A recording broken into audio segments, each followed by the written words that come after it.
Saudi Airlines buat diskaun sampai 50%. Ni siapa cepat dia dapat lah. Untuk siapa nak pergi umrah DIY, nak bawa ramai ahli keluarga, anak-anak kecil, ceretek semua nak bawa ni, nak pergi umrah repeat banyak-banyak kali, ini peluang dia.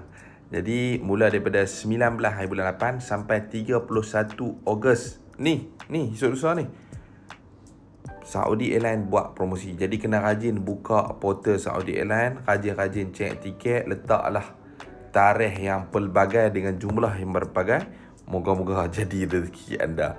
Ini bukan kali pertama. Sebelum ni dah beberapa tahun lepas memang dah ada promosi ni. Pi umrah, tiket pi balik, ada orang dapat 1,800, ada orang dapat 2,000, ada orang dapat 2,000 plus. Tu saya kata ikut rezeki kita. Moga-moga menjadi rezeki kita, dapat harga yang murah, boleh pi umrah ramai-ramai, boleh pi berkali-kali. Ini baru betul DIY yang jimat. Kebiasaan DIY dia tak jimat mana pun, tapi dia lebih pada bebas. Ni yang promosi dia akan jadi bebas dan jimat. Jadi selamat mencuba nasib.